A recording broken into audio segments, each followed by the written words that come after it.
তো poster launch হলো, তো সেটাতেও আমরা এগিয়ে যাবো। আপনারা জানেন আপনাদের সবকিছু একদম ফ্রন্ট চলতে রেখেছে।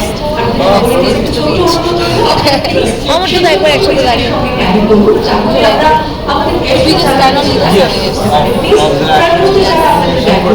আমাদের সকল সাংবাদিক বন্ধুদের বলবো, প্রেস মিডিয়া পার্সোনালিটিস যারা রয়েছে তাদের সকলকে বলবো, আপনারা প্লিজ আমাদের ব্যাগগুলোকে একটু নিজেদের সঙ্গে ক্যারি করুন বা এখানে যারা রয়েছে তাদের সঙ্গে কথা বলুন। আমি বিএনপি ডেফিনেটলি আপনাদের সঙ্গে থাকবো, এই অনুরোধটুকু আপাতত রইল। তারপর আজকের সঙ্গে ডেফিনেটলি আপনাদের সকলকে সঙ্গে নিয়ে কথা বলতে আসবে। হাতটা করো।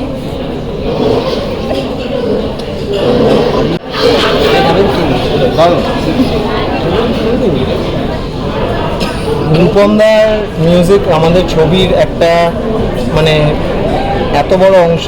আমার মনে হয় মাকে জিজ্ঞেস করলেও, ডিরেক্টরকে জিজ্ঞেস করলেও ডিরেক্টর তাই বলবেন যে ছবির যেসব কথা চরিত্ররা বলেনি, রূপমদার গান সেই কথাগুলো বলেছে। It is the soul of our film. এবং আমার মনে হয় আমার এটা একটা বড় ফরচুন যে আমি রূপমদার সঙ্গীতে লিপ দিতে পেরেছি। এটা আমার প্রথম লিপসিংকের কাজ। কখনো গান গাইনি।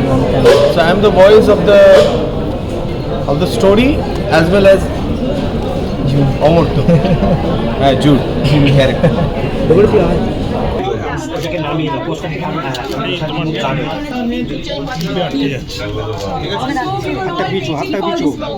এই তোমার মোবাইলটা পিছিয়ে নাও, পিছিয়ে নাও। Never mind unveiled by none other than our very, very, very beloved. একটু উপরে তুলুন না, এত চাপটা নেওয়া যাবে না। সুবিধা চওড়া চওড়া তোমার তো একটু পিছিয়ে নাও। আরে এত করে বলছি কাউর কোন কথা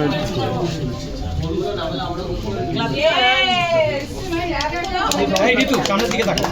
Chiriti, they was on camera. Nobody can clap anymore. সবটা মিলিয়ে কি বলবে, কতটা? আমি বলবো যে আমি যখন প্রথম এই ছবিটির কথা ভেবেছি, এটা সম্রাটের লেখা গল্প এবং মিতালি, সম্রাট এবং অমর্ত্য। তখন অমর্ত্য FTII পুনেতে পড়াশোনা করছে, তখন ও কলকাতায় এসে লিখেছিল। তো এইটা যখন আমরা মোটামুটি ঠিক করেছি যে এই ছবিটা করব, তখন আমি প্রথম ঋতুকে বলি অভিনয় করার জন্য। আর মানে আমি বলবো যে এই গল্পটা দিয়ে ছবি যেই করুক না কেন, ঋতুকে ওই চরিত্রটাই দিত। আর অমর্ত্যকে এই যে পার্ক স্ট্রিটে ঘুরে বেড়ানো একজন ভ্যাগাবন্ড যে গান গায়, গান করে, যেটাই তো আমরা তখন ওই ছবিটা করবো ঠিক করলাম। তো তখন আমি ঋতুকে গল্পটা শুনিয়েছিলাম। তো ঋতু আমার মনে আছে তখন ওর জন্যে কিছু একটা শুটিং চলছিল, তাই জন্যে ও পুরোটা মানে শুনছিল ওর বাড়িতে। শুনতে শুনতে আমার ন্যারেশনের শেষে, স্ক্রিপ্টের শেষে ওর এত চোখে জল এসে গেছে যে আবার নতুন করে কাজল ঘেটে গিয়েছিল এবং আবার নতুন করে মেকআপ করতে হয়েছে। আর আমারও এই ছবিটা করার পেছনে একটা প্রধান কারণ হচ্ছে, আমি না গল্পটা এক পাতার গল্প ছিল, আমি কিছুতেই গল্পটা লোককে বলতে পারতাম না, কারণ শেষে না আমার বলা করে দিত। আমি ভাবলাম আমি এতদিন ধরে অভিনয় করি, এত ভালো ভালো চরিত্রও করেছি, নিতান্ত মানে খারাপ চরিত্র করিনি, খুবই আমি এত ইমোশনাল হয়ে যাচ্ছি কেন কিছুতে, মানে আমি এম্বারেসড হয়ে যেতাম যে আমার গলাটা ধরে গেল। তখন আমার মনে হলো এই গল্পটার মধ্যে এমন কিছু আছে এটা বলা দরকার। কয়েকটি মানুষ, তাদের গল্প, শহরের গল্প, এই শহরটা দেখে, পার্ক স্ট্রিট, নিয়ন আলো, মিউজিক।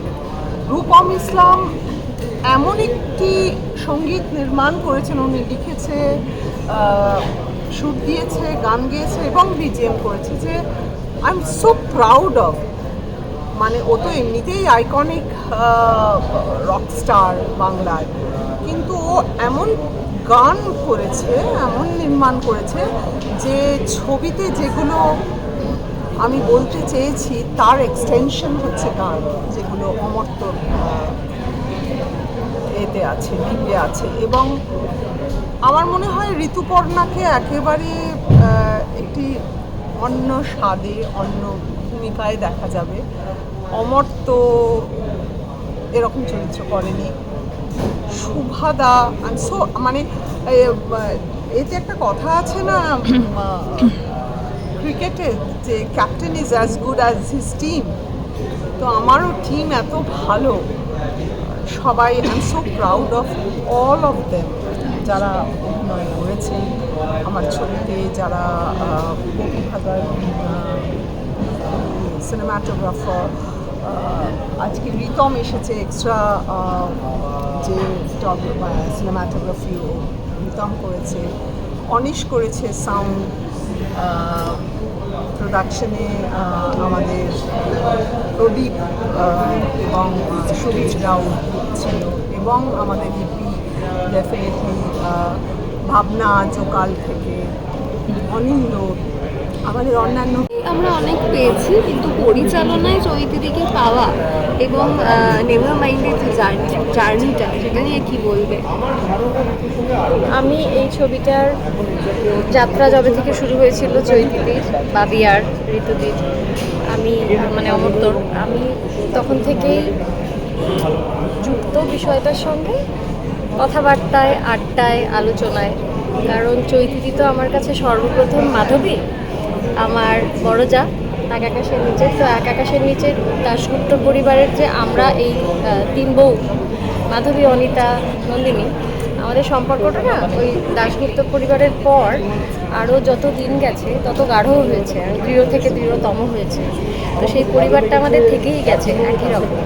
তাই আজকে আমার কাছে সবসময়ই চৈতিদি, আঁকা মাধবী, আজকে ডিরেক্টোরিয়াল ডেবিউ নেভার মাইন্ড, এবং যেটুকু টুকরো, যেটুকু যা কিছু আমার দেখার সুযোগ হয়েছে, আমরা এক পাড়ায় থাকি, তো এখন অপূর্ব, অসামান্য, এইটুকু আমি বলতে পারি, অসামান্য চৈতিদির ডিরেক্টোরিয়াল কাজ। আমি কিন্তু এটার মানে নয় যে আমি গোটা ছবি দেখি না, আমি গোটা ছবি দেখিনি, কিন্তু প্রথম ভাতটি টিপে দেখলে যেরকম বোঝা যায়, প্রথম একটা চাল টিপে দেখলে সেরকমই যেটুকু টুকরো আমি দেখার সুযোগ পেয়েছি, তাতে আমার মনে হয়েছে অসামান্য কাজ চৈতিদির পরিচালক হিসেবে। ঋতুদির কথা আলাদা করে আমি কি বলি, ঋতুদিকে লাগছেও অসামান্য এই ছবিতে। আমার মনে হয়েছে যেটুকু, যে এই ছবিটির সারপ্রাইজ প্যাকেজ, ওকে কিন্তু যেটুকু আমি দেখেছি তাতে আমি বলতে পারিনি গোটা ছবিতে কি দেখব। এই অমর্ত্য আর ঋতুদির একসাথে অভিনয়ের কম্বিনেশনটা, সাথে চৈতিদির পরিচালনা, আমার উত্তেজনা নেভার মাইন্ড নিয়ে একেবারে তুঙ্গে, এবং আমি তো অধীর অপেক্ষায় আছি। তাই আজকে আমি খুবই উত্তেজিত যে পোস্টার রিলিজ হচ্ছে। প্রচুর ঘাম, প্রচুর খাটনি, প্রচুর রাত জাগা এই ছবিটা নিয়ে দিনের পর দিন চলেছে, আমি দেখেছি। আজকে আলো দেখতে পাচ্ছে ছবিটি, আজকে প্রথম শুরু হলো, এগিয়ে যাক তৎপর।